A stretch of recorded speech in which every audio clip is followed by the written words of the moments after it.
కాలభైరవ స్వామి వారణాసిలోని పురాతన శివాలయంలో ఒకటి ఈ కాలభైరవ స్వామి ఆలయం. వారణాసిలోని పరానాథ్లో ఉంది ఈ ఆలయం.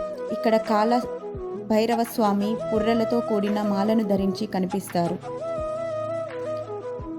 ఆ స్వామివారు ఆలయం లోపల గర్భగుడిలో వెండి ముఖముతో ఆయన వాహనం శునకంపై కూర్చొని త్రిశూలం పట్టుకొని ఉంటారు. పురాణాల ప్రకారం బ్రహ్మ విష్ణువు ఇద్దరు ఆధిపత్యం కోసం పోటీ పడుతున్నప్పుడు ఆ ఇద్దరి మధ్య జరిగిన పోరులో క్రోపాద్రిక్తుడైన బ్రహ్మ తన 5వ శిరస్సుతో కాంతి స్తంభం వైపు చూశాడు. అది కోపంతో మండింది. శివుడు తక్షణమే కాలభైరవునితో ఆ తలను శిరచ్ఛేదం చేయమని ఆజ్ఞాపించారు. అలా చేస్తూ ఉండగా ఆ తల కాలభైరవ చేతికి తగిలింది.